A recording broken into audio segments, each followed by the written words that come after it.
Guys do you know कि हमारे banks हमारी इकोनॉमी में कितना कंट्रीब्यूट करते हैं। और ये बैंक्स जो हमें होम लोन ऑफर और इंटरेस्ट रेट जो वो हमें प्रोवाइड करवाते हैं, आखिर उससे बैंक प्रॉफिट कैसे अर्न करते हैं। और अगर किसी कंट्री में रिसेशन आता है तो इन बैंकिंग सेक्टर पे क्या इम्पैक्ट पड़ता है, चलिए थोड़ा डिटेल में जानते हैं। तो लास्ट फाइनेंशियल ईयर 2022 में हमारे बैंकिंग सेक्टर ने हमारी जीडीपी का अप्रॉक्स 7.7% कंट्रीब्यूट किया है। That means the total income that was contributed from our banking sector is rupees 10.3 lakh crore rupees. और अगर मैं वर्ल्ड की कुछ पावरफुल इकोनॉमी के बारे में कहूँ तो ऑस्ट्रेलिया इसमें 3.3%, Canada 4.4%, China 7.4%, United state 2.4% and Germany 3.4% के हिसाब से कंट्रीब्यूट करता है। तो दोस्तों, आज इन बैंकिंग सेक्टर के बारे में कुछ बहुत ही कमाल की बातें करते हैं जो आपकी नॉलेज को नेक्स्ट लेवल पे लेके जाएगा।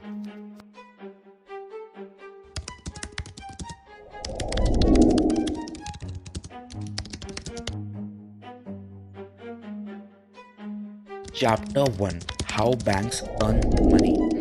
आपने कभी ये सोचा है कि आखिर हमारे इंडियन बैंक्स, फिर वो चाहे प्राइवेट हो या गवर्नमेंट, दोनों ही आखिर रेवेन्यू कैसे कमाते हैं।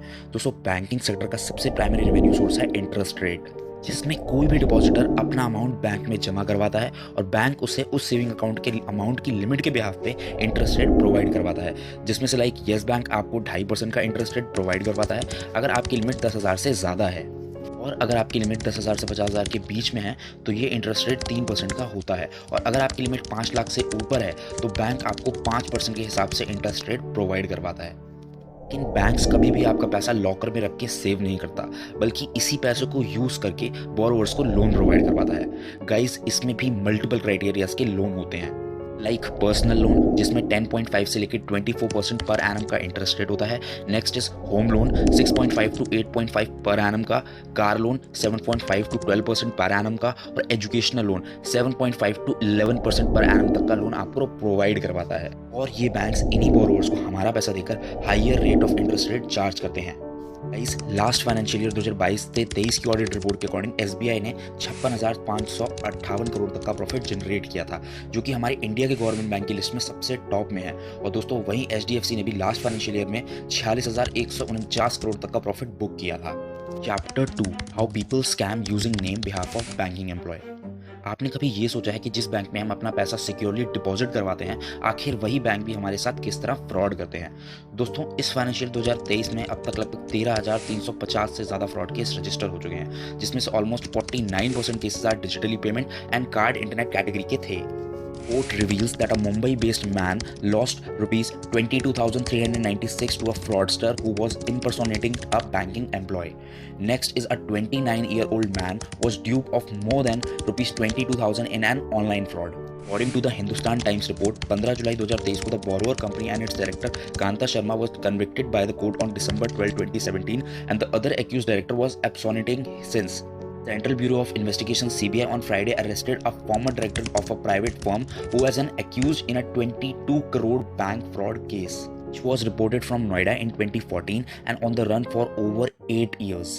वेल गाइस, इसी साल 2023 में Wells Fargo fake account scandal हुआ है, जिसमें ये स्कैम 2016 में जनता की नज़र में आना शुरू हुआ था। और इसमें कस्टमर की विदाउट नॉलेज और कंसेंट के बिना millions unauthorize credit cards create किए गए थे, और बैंक्स ने मॉर्टगेज फीस भी कहीं गुना ज़्यादा ओवर चार्ज की थी। और इसमें इन्होंने ऑटो इंश्योरेंस का नाम लेके भी जनता को कहीं गुना ज़्यादा ठगा था।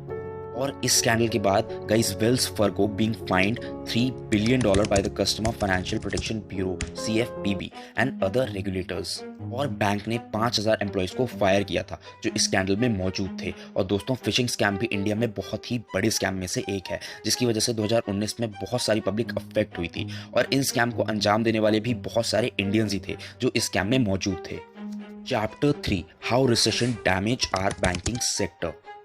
गाइस, रिसेशन वर्ड अपने आप में एक बहुत ही बड़ी चीज़ है, क्योंकि किसी भी कंट्री में जब रिसेशन आता है तो उससे सबसे पहले हमारे बैंकिंग सेक्टर ही अफेक्ट होते हैं, because bank are heavily reliant on lending, जिसकी वजह से इकोनॉमी स्लो डाउन होती है और बिजनेसमैन मनी बोरो करते हैं बैंक से, जिस वजह से बैंक का प्रॉफिट रिड्यूस होता है। लोन के डिफॉल्टर इंक्रीज होते हैं। द ग्रेट डिप्रेशन, ये इकोनॉमिक क्राइसिस 1929 से 1939 के बीच में आया था, जो कि वर्ल्ड वाइड एक बहुत ही बड़ा स्लो डाउन लेके आया था। और यूएस के thousand of banks were failed as borrowers to defaulted on their loans. Next is the Japanese asset price bubble. ये क्राइसिस साल 1986 से लेकर 1991 तक जापान को अफेक्ट करके गया था। 1990 में ये क्राइसिस अपने पीक पे था, बैंक के ऊपर बहुत ही ज़्यादा डेब्ट था बहुत ही risky loans and that went into default. Japanese government was forced to bail out serve large banks. दोस्तों, इससे भी कहीं गुना ज़्यादा बड़ा क्राइसिस था द एशियन फाइनेंशियल क्राइसिस, और ये साल 1997 से 1998 के बीच में आया था। And the Asian financial turmoil was affected many east and south east Asian countries. तो इस क्राइसिस ने सडनली बहुत ही जल्दी ट्रिगर करना शुरू कर दिया, which led to a sharp decline in the value of their currencies. Banking sector पे बहुत ही ज़्यादा इम्पैक्ट डाला और पूरी इकोनॉमी को कोलैप्स कर दिया। दोस्तों, ऐसे ना जाने कितने क्राइसिस अब तक आ चुके हैं जिनसे आज जो वर्ल्ड के सबसे रईस देश हैं वो भी इन क्राइसिस से अफेक्ट हो चुके हैं। एक ऐसा ही क्राइसिस आया था साल 2007 से 8 के बीच में, जो था द ग्लोबल फाइनेंशियल क्राइसिस, जिसने पूरी यूएस की सुप्रीम मोर्टेज मार्केट को कोलैप्स कर दिया, जिसमें यूएस के बैंक के ऊपर बिलियन डॉलर्स का बेड डेब्ट हो गया था। And the crisis also led to a sharp decline in the global trade and investment. ऐसे बहुत से क्राइसिस अब तक आ चुके हैं जिससे वर्ल्ड कई बार इफेक्ट हुआ है। अगर आपको हमारी वीडियो की इन्फॉर्मेशन वैल्यूएबल लगी है तो please hit the like button and don't forget to subscribe our channel. हम ऐसे ही वीडियोस आपके लिए जल्द लेके आएंगे।